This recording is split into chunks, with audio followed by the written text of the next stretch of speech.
The bigger the problem you solve, the bigger the success you're gonna have.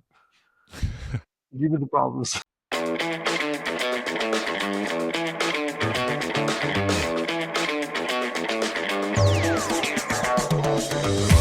Hello there, it's me, Steve Mellor, and welcome in to Growth Ready, the podcast that allows high performers to reveal the reality behind what it means to ready yourself for growth, the personal and professional challenges along the growth journey, while also allowing the high performance executive coach in me to satisfy his curiosity toward what drives optimal performance. On this episode, we have the CEO of Home Alliance, Sardor Umrdinov, joining the show. And as a self-defined serial entrepreneur, Sardor has lived life outside the comfort zone, but his growth has come from a respect for the many facets of human performance that, when we embrace them, ready us to take on whatever is coming next. Hey guys, as we get started here with the episode, I want to just take 1 minute of your time to make a request for you to subscribe and rate the show.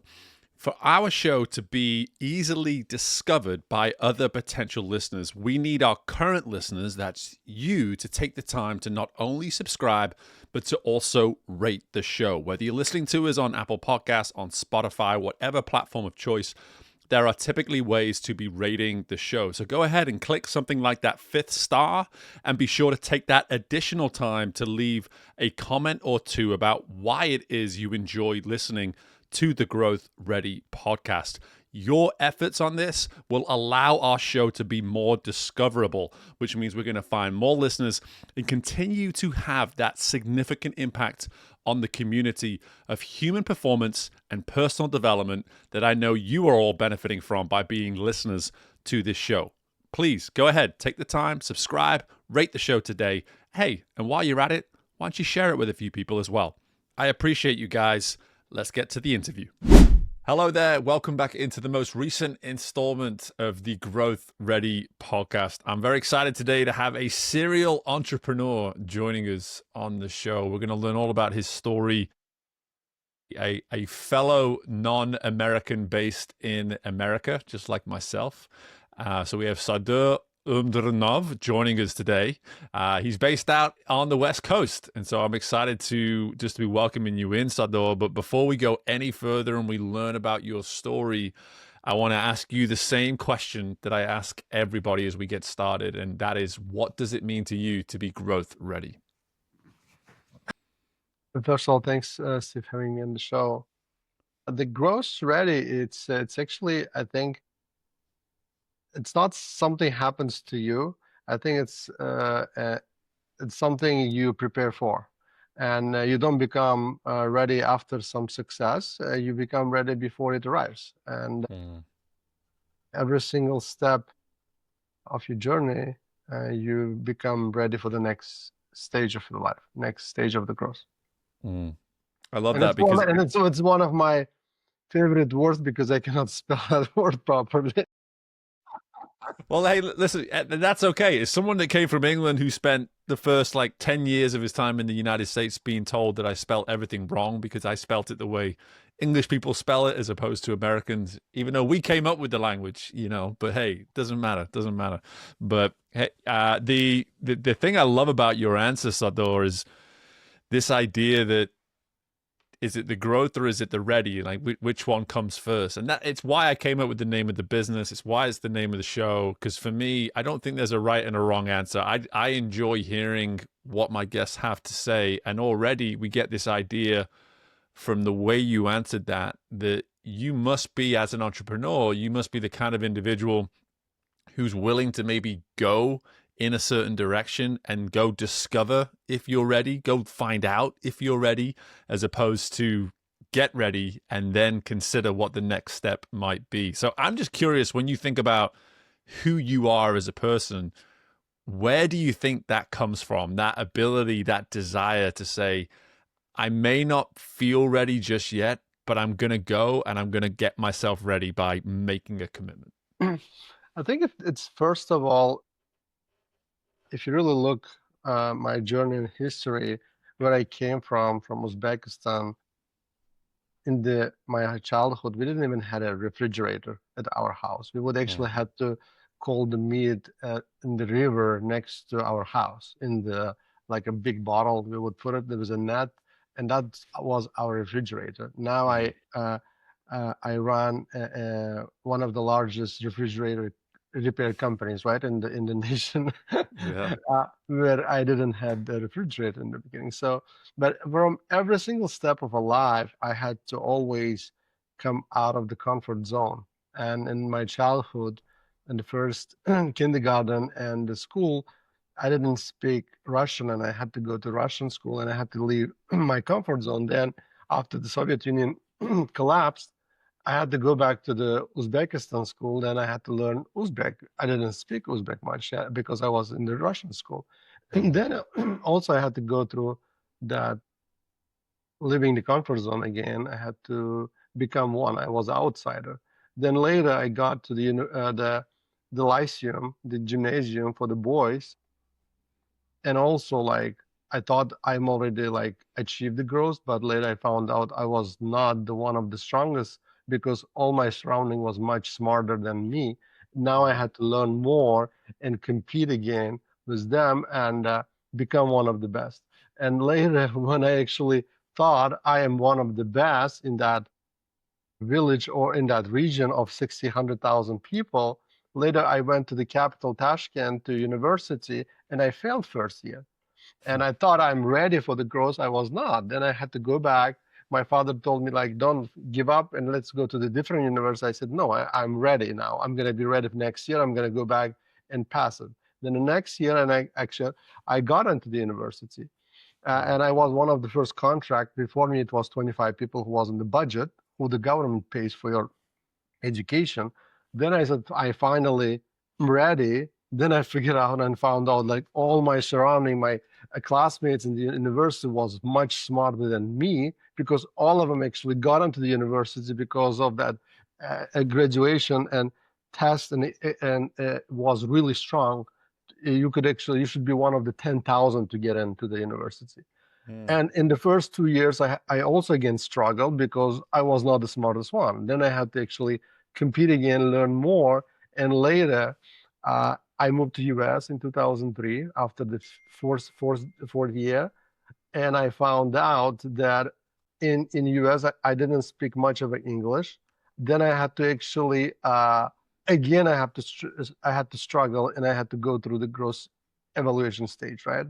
yeah. And then like for every single stage, you have to leave your comfort zone and you think you're ready, but you see more challenges. And Mm, when I'm going to now in the masterminds and I meet other entrepreneurs in the next level, you think you achieved the growth. Now you found out like you're not the one of the strongest one, you're not the one of the smartest one because there are much more smart there are much more successful people around you than you are, and you have to again try to climb on that mountain further because you see your surrounding is strong.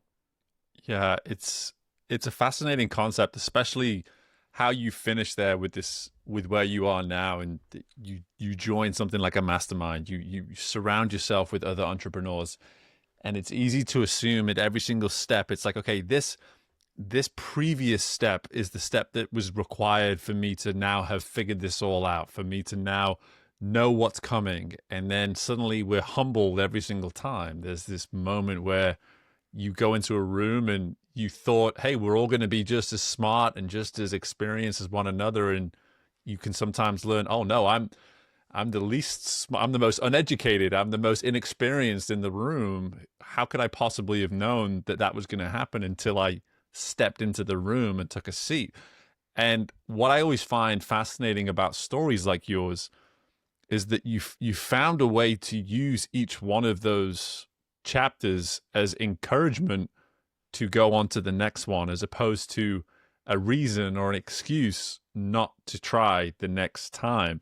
And so I'm curious, like, when did you notice that you were in fact gaining momentum by trying and possibly failing or learning and then having to try again to prove that you were in fact ready? I think it's about kind of a visioning what is next and actually see it and having that the grit and not giving up inside of you and keep pushing yourself and being prepared. It's emotionally and spiritually for that stage, Yeah. and it might be like daily routines. What do you prepare? You do discipline or learning and surrounding yourself with the people who are going to support you. That actually kind of helps you to achieve that stage and having that responsibility and having that target and a goal. Yeah.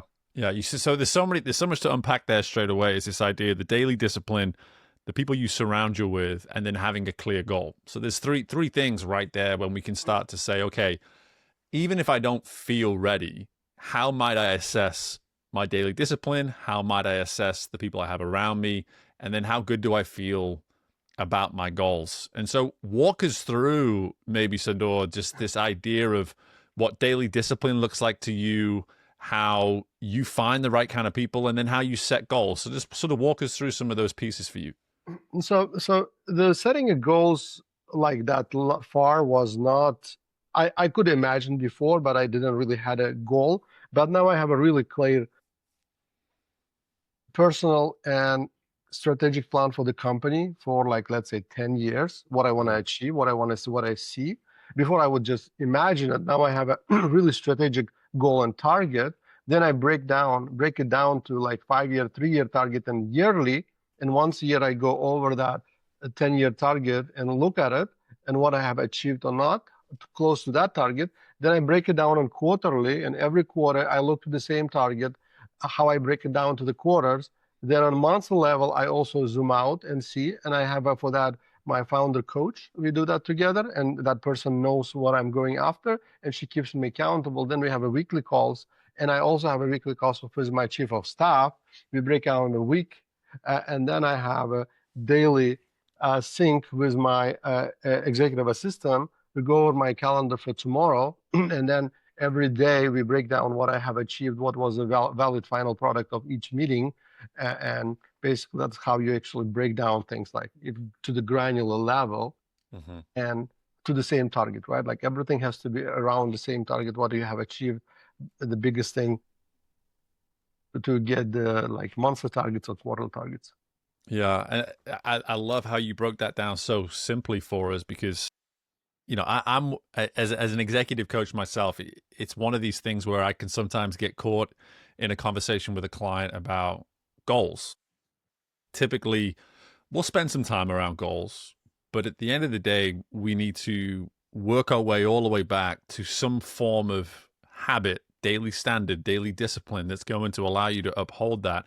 And what I love about how you just walked us through your process is this idea of you can be so exhausted with all the goals, but then if you don't actually share those goals with these key players in your world, whether it be an entrepreneur coach, an executive assistant, a chief of staff, all these key players, then those goals really don't have the type of accountability structure, which is the daily discipline that they need to be upheld. Like you're welcoming people in to your mind, to your goals, to your vision, but you're doing it in a way where, from what I understand, you're making them part of it. You're making Yeah. them part of Yeah. the goals. Yeah. And actually, one of I think the interesting thing we did this week, actually, I had my first strategic oversight council, and I had to report to. Even though I'm a founder, I own most of the company. I don't have to have a board, but I have created that kind of a board environment, so I have accountability on the quarterly level to report to. And one of the interesting things happen on that is, first of all, it gives me accountability. I'm showing them my 10-year goal, my 3 years goal, my yearly goals, and what I have achieved, what we have achieved as a company in 3 months, and what we are planning to achieve in the next 3 months.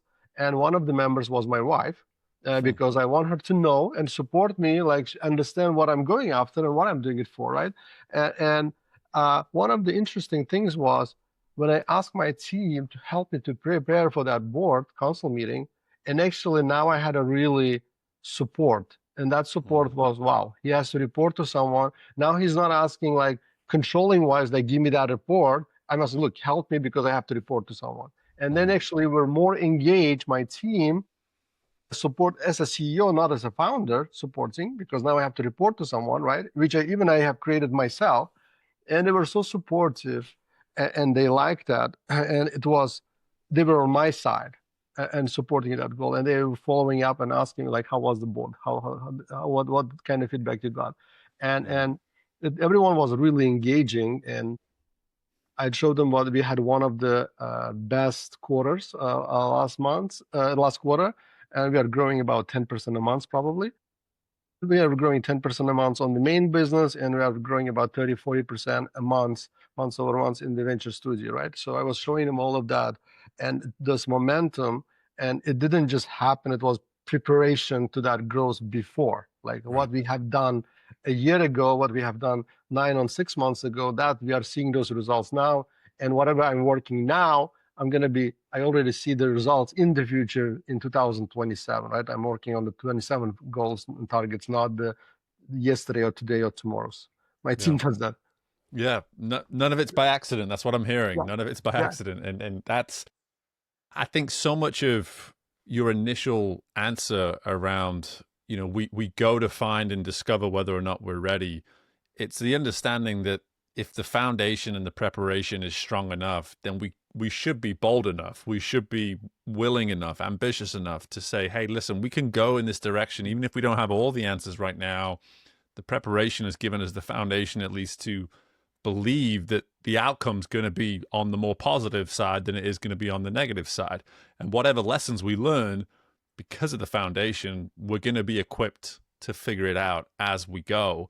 But there's a word that you used there a few times when you were describing the role of, and we're going to get to the role, sorry, the willingness that you have to even share some of this stuff with someone like your wife. I think this is a really key part of this discussion. But there's a word you use a lot there, which was engaged.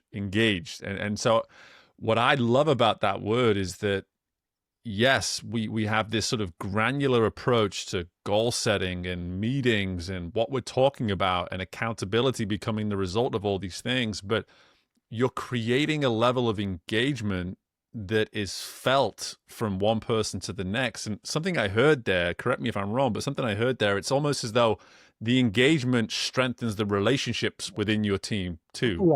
Yeah, Yeah. correct. Yes, yes, it's definitely did. And before, if I would come, so like I would ask a report from my COO was for me as like, okay, now he came in demanding a report what I have to do. This time I came as a CEO, as like, look, help me to get prepared to the board because you have to report. Now they were on my side, engaging and helping me to do that. Because Mm-hmm. now I'm not doing it for myself, I'm doing it for somebody and for ourselves, but I'm more kind of asking them for help. That was kind of a completely different way of getting that engagement. Yeah. And And you plus, give it, and getting that wife and getting my CFO to that board and my CEO coach and founder coach, right? Like that support system also kind of helping, and they understand what I'm working on. Even though we go through much faster phase, we do too many. We do a lot of cycles of a lot of changes we do within the quarter, but it was kind of a interesting to do that supporting system, because that supporting system is not just about the business. You also have to have spiritual, like 360, like your physical, your mental, your health. And I also have, let's say, personal fitness coach. He comes to my house 5 times a week, and mm, every like till 12 o'clock, and we work out for 1 hour, right? Like, and we have certain goals for the year, and for this for the months of the quarter. And I want to like do 100 push-ups, and I'm kind of got to like probably 60 or 70 push-ups now, and and and we are going to that, and he keeps me accountable, right? mm-hmm. Like, because in order to run this kind of organization, you have to be ready physically as well. Yeah. uh, Yeah. I love that. And again, you not only you speaking my language on the health and the fitness side of things, but at the same time, you're an amazing advocate for coaching. You've referenced like 3 different coaches that you have in your world, which again, bring it on. That's what we're all about on the show. But No, I try to surround myself. My support system can be CEO coach, a founder coach is different, right? Like two yeah, different things we will work on. And then I have a fitness coach, I said, and then I have a diet coach. I like to support with anything with the coaches because that gives me, because there is no athlete, there is no sports athlete who would achieve the greatest result without supporting system, without the coach. right. And I'm always advocate for the coaching system. Oh, that's good stuff. We'll keep that coming. We're all about that. But I now want to come back to what I was alluding to before, just to the importance of sharing and letting someone like your wife into your world and being part of your support system, because I think it's part of the story that very often doesn't get discussed, especially with someone like yourself. You're not just a business owner, you own multiple businesses. You've got a big team, you've got lots of different things happening around you. And it would be very easy to make the conversation about the professional side of your life a lot. And yet here you are, you're alluding to your wife, you're alluding to your fitness, your health, your diet, all these kind of things. And it's a part that we don't discuss enough on this show at times, is just the human element to growth. And because everybody hears growth and they think it's career, it's business, it's high performance. And yet you're reminding us here, Sardor, the importance of just something as simple as who's the person in my life that's probably going to be closest to me in all of these different chapters. And when you have someone like a spouse or a best friend or a sibling, whatever it might be, it sounds as though you're leading from the front, but you're leading from the front with probably the most important in your person in your life right by your side. When did you learn the importance of that? Like, how did you learn the importance of that? When did you learn the importance of just having your wife in stride with you when you were going through this kind of growth?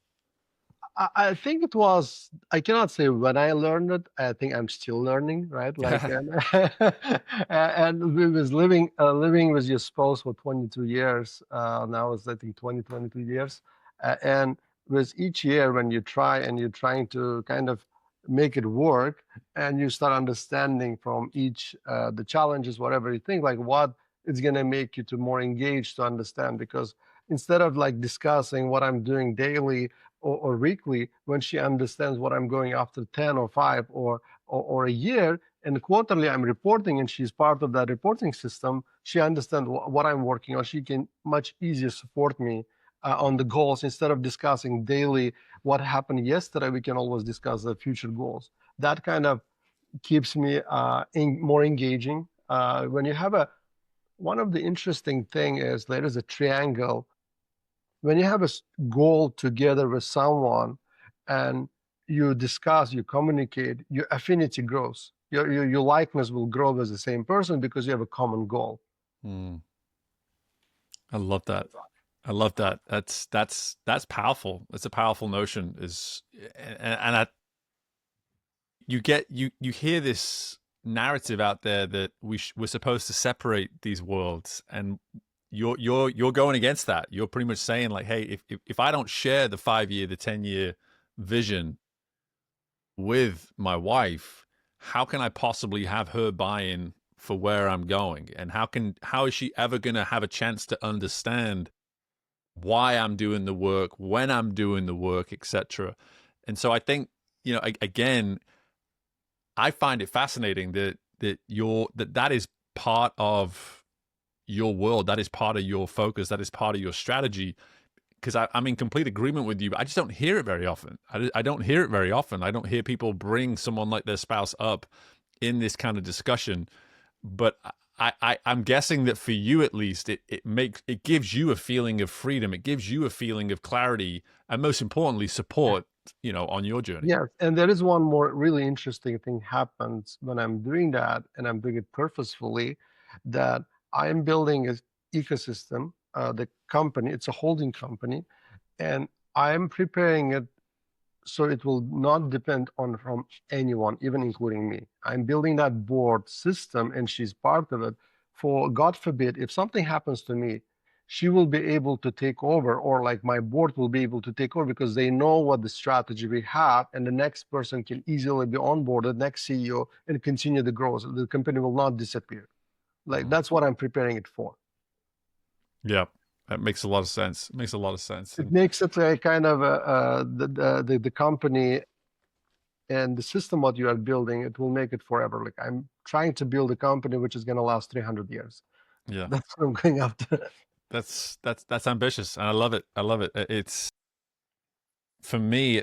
I'm only about 4 or 5 years into my own business as an executive coach, and what I find fascinating is that it's two very different worlds that we operate in, but at the same time, there's lessons that you're sharing here that someone like myself in more of a service industry can really resonate with and see the power of it. When I think about my own relationship with my wife, we go on an annual retreat and we sit down and we look at the year ahead and we talk about all the different things that I'm personally trying to accomplish, to your point, so that when we get to certain points in the year, I can always go back and reference and say, hey, this shouldn't be a surprise. This is where I said I wanted to go this year and you were in agreement with it, and I think some of those communication elements are just massively important. And I think it's very encouraging for anyone to listen to this, that they can have that confidence, that willingness to actually share this kind of stuff with those closest to them on their respective journeys of professional growth. But I want to learn a little bit more about how we got to where we are today, just in terms of what was it, Sardor, that gave you the ideas, that gave you the inspiration to build the specific businesses that you've built, because they are unique in their own way. But I'm curious as to how did you get into these industries and how did we get to where we are today? It was really interesting. It was from the beginning. I didn't had an idea what I was building from the get from 10, 15 years ago. I was just a technician. I was Mm-hmm. fixing machines. I was fixing laundry machines. Like that was my beginning of the journey. I was fixing coin laundry machines in the laundromats. And later on, my goal at that time was be number one in Los Angeles, in LA, California. And later on, we moved to appliance repair residential sector, and I want to be number one in LA, and I had that goal, and I had mapped out the LA. Later, I put a goal like now let's do the whole California, let's do now the nationwide in one vertical. Then later it came up, let's actually do the now HVAC, plumbing, electrical, because customer of ours are asking, can you guys do the other stuff? Mm-hmm. So basically, like we started integrating, getting integrated horizontally from one service to another service. And then basically we build out the whole horizontally, then later the ecosystem on virtually, and just solving problems what it comes, and caring and taking responsibility and resolving and thinking, always having a curiosity would kind of give you the what is next, and that vision kind of grows itself. I didn't in the beginning. My 3-year goal now is to build an ecosystem, not ecosystem. It was just actually to serve to actually just build a home service sector, right? Mm-hmm. To serve the our 3-year goal basically is to take care of our clients, the clients of the home, like our own, was bringing creativity, bringing happiness and the comfort of the peace of the millions of families. That's our 3-year goal. But a 10-year goal becomes much different. It's to be the most trusted global business ecosystem to empower millions of farmers to achieve and deliver the world-class service. So kind of that from the just serving homeowners, now it's actually growing the longer target become to actually build the ecosystem, right? So it's kind of having that vision. Of course, you're not going to do it overnight, but when you have that goal and vision and mission, your also supporting system will help, and you kind of get to one step at a time to that direction. Yeah. Yeah. So there you were just fixing laundry machines. Yeah. And then you got to a point where you were able to just say, okay, I don't want to just do this. I want to do this to a level where where I'm the best, where we're the best on a local level. And then you start to see all these next possibilities once you've established yourself in that initial bracket.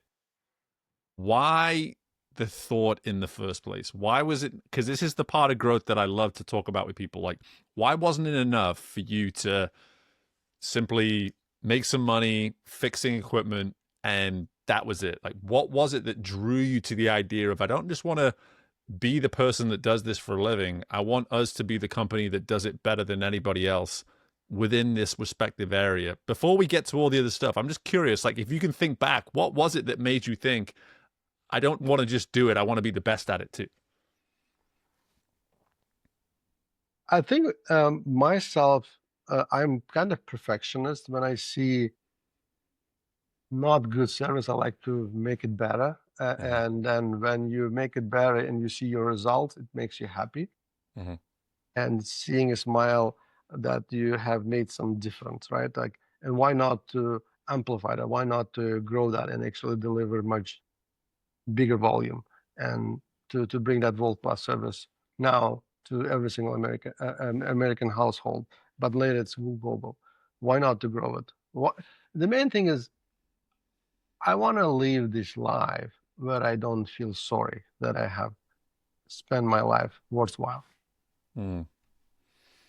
And there's a couple of questions that you're willing to ask as well over your last two responses there. You just said then, why not?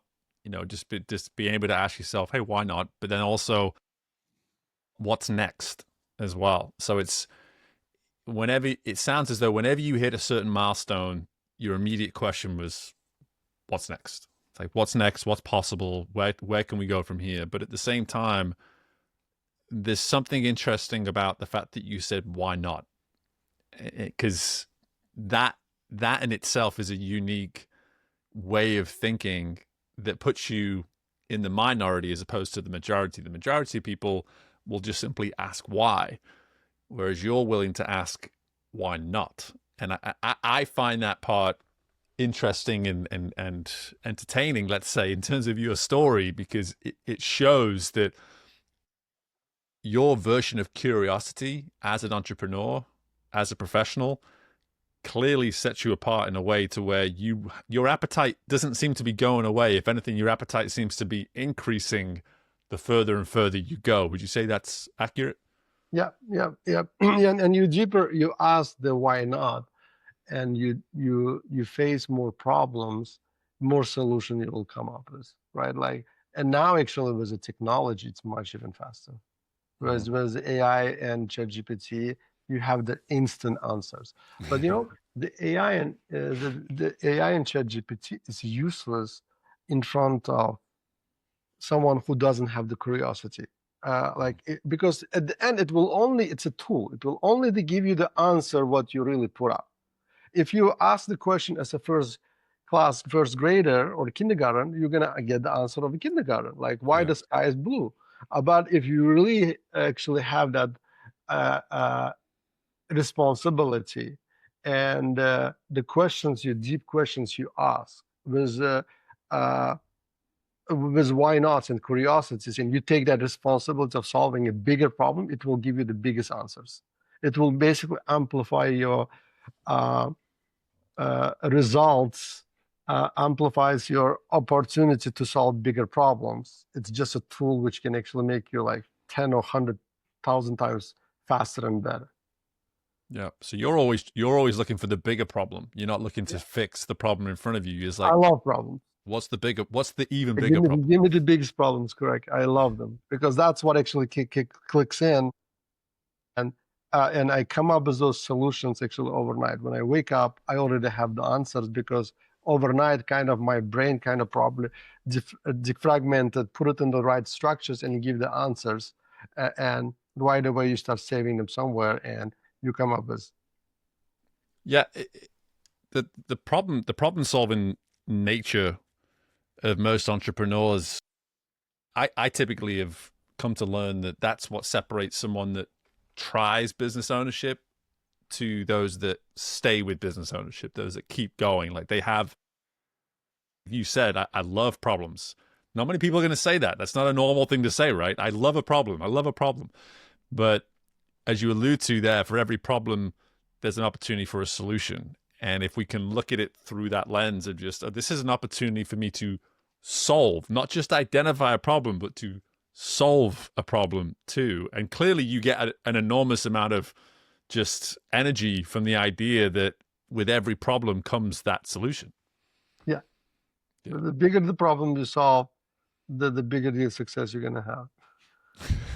Give me the problems. Give me the problems. I love that. I love that. So when you look ahead now to, obviously what you built and the team that you have around you, I am curious, like when you think about, let's stay on that topic of problems.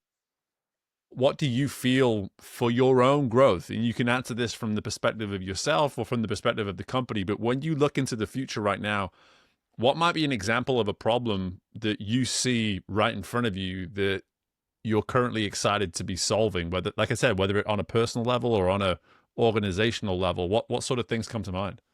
Look, on organizational level is how to amplify problem solving within organization, right? Like that's a really interesting one.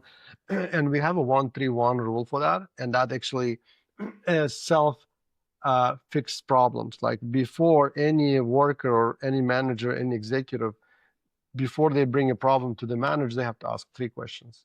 The problem, what 3 solutions you have, and what is your suggestion? If you do that, any problem solves itself. Mm, Because before you bring a problem to me, you have to say like, Sardor, we have this problem, and there is a 3 suggestion of the solution for this, and I suggest this. When you create that, the person, the manager, or the worker won't even come, because on the way he's going and he's preparing that solution, he already have the answers. Like most likely he's gonna tell me, number one, let me just do it instead of going and asking. That will actually create a system in the system which will fix the problem itself. And there are, of course, there are bigger problems which they cannot handle. For that, we have a quality console, and we have a change meetings. They bring on the backlog.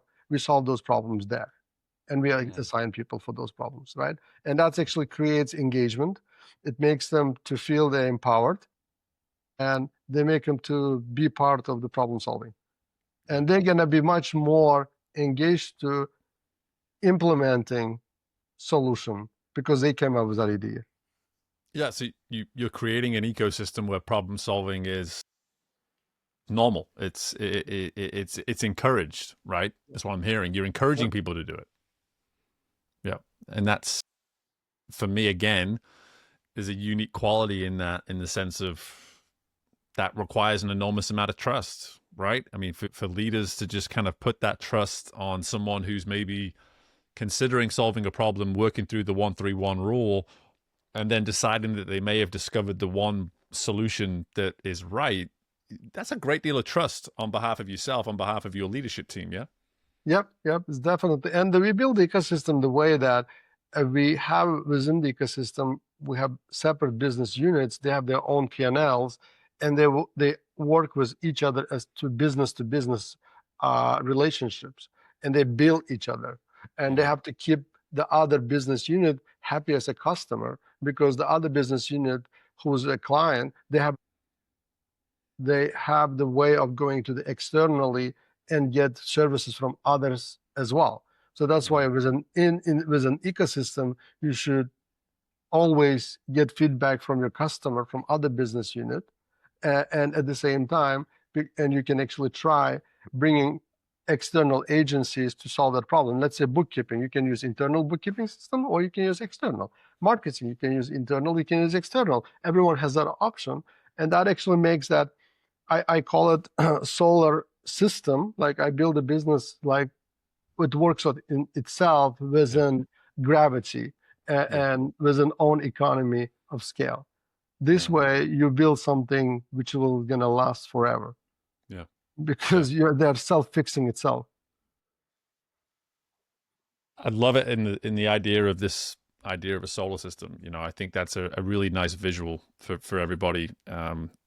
And again, for anybody listening to this, I think this is a great time for you to almost put yourself at the center of that solar system and ask yourself, hey, what does it look like? What does a well functioning, smooth looking solar system look like around me right now? And I think the beauty of this conversation, Sardor, is that there's probably going to be a few people, and it's okay when this happens, but they're going to think about their solar system and they're going to see a lot of gaps.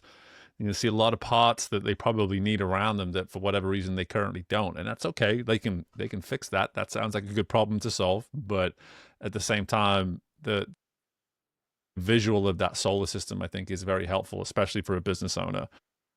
But I'm very curious though, as we start to get towards the end of the conversation. Like I am curious when you look ahead into your future right now. Like what is it about the future that gets you most excited to know that, to use your definition for growth ready, like why is it you feel eager and willing to go into an area right now where maybe you may not necessarily be ready for it just yet, but what is it that's out in front of you in this future that you feel this is exciting for me right now and this is why we're heading in this direction?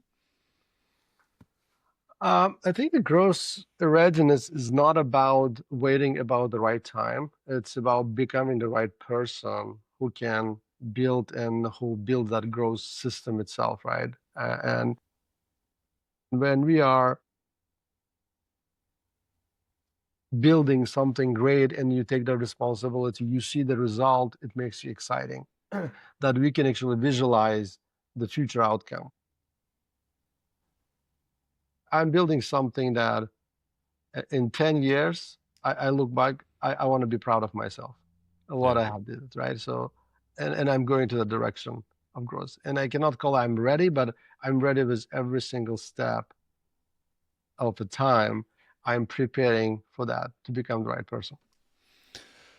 Well, I've no doubt that it's going to happen based on history. Based on history, everything that you've done so far proves that wherever you're willing to create the vision and then go, good things seem to happen. And with all the insights and all the wisdom you've been able to share with us today, man, I'm really thankful and appreciative for it. And I'm curious too, like if anybody wants to learn more either about yourself or about some of your services as a company, where might we go just to learn more about you and everything you offer?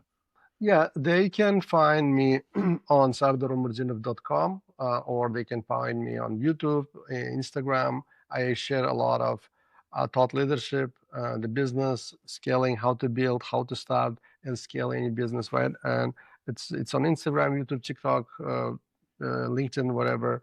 And plus, also I have my own podcast as well called Founder to Founder, Mm-hmm. and where we actually interview other founders who have built and scaled their home service businesses. They have scaled prop tech, and they have scaled their roll-ups on private equity, venture capital. And basically, my goal is in that Founder to Founder podcast to interview within the first year all of the home service founders who have built 100 to $500 million companies. And within 2 years, I want to interview all of the founders who have built prop techs like Service Titan and Home Advisor, NGs, who have built $1 billion companies. And within 3 years, I want to interview venture capital, private equity, who does the roll-ups. And within hopefully 5 years, I'm going to be interviewing Bezos and Elon Musk, who have built their really scalable $1 trillion companies. So I don't think I'm going to get an invite onto that podcast anytime soon, which is fine. It's totally fine. But I will say, talk about an example of everything that you preach, man. Like for you to not only commit to doing a podcast, and I'm glad you brought it up because I had a note here that I was going to mention it before we were done, but you not only have started a podcast, but you can hear the year to year vision that you have for it and the intentionality around that. And I think that's exciting. And I look forward to, as the years go by, checking in on how Founder to Founder is doing and checking out the guest list and seeing how well you're executing on that vision. But for now, Sardor, this has been an absolute delight, an absolute pleasure. I've really appreciated the time, and just best of luck. Not that you need it, but best of luck with anything and everything in your world moving forwards, brother. Thank you, Steve. I really appreciate that. And my thanks again to Sardor for joining us on this episode of Growth Ready. And I want to talk to you about the ecosystem of accountability that you either have or are lacking within your life. If it is something that you've never really thought of before, I encourage you to start assessing where might an ecosystem be that I can either insert myself into, or what might an ecosystem look like that I can create around myself. I use terms like community all the time for the same term of ecosystem, but for you, that ecosystem is what you require to be accountable, to become accountable. And that's what I really appreciated about Sardor's conversation, is that he helped us understand that accountability, as I often preach with my clients, is not something we are necessarily held to as much as it is something we become. Can we become accountable? And hey, if you're someone right now and you look at your ecosystem, you look at the people that you have surrounding you in pursuit of all and any goals that you have assigned, maybe you feel good about it currently. Well, that's great, but you feel good about it currently now. When it comes to your further growth, what does leveling up your accountability look like? What does asking for greater accountability from your ecosystem look like? And what might it mean to potentially replace some of those that currently are part of your ecosystem? Is it possible that you've started to get a little bit too comfortable with those that you keep close around you? These are all things that we can simply consider. We don't necessarily have to solve right now, but it's about asking those powerful questions. It's about taking the time to just simply become more aware of what your ecosystem looks like, what accountability from that ecosystem potentially looks like, and how you can continue to invest in it and become more aware of it. So again, my thanks to Sardor for joining us on this episode. And as always, my thanks to you for being an avid, consistent, and ever-present supporter of this show. We are slowly counting down, just a couple more episodes away now to episode 300. It's crazy to think of, but I appreciate you for joining me on this episode, and I wish you nothing but the best in your continued growth journey. Make sure you are subscribed to the show, that you're sharing any episode of value that you find, which is pretty much every episode, right? Go ahead and share it and leave us a review in the same time as well. Best of luck with anything and everything you've got going on in your world, and I look forward to doing this again with you very soon. Bye for now.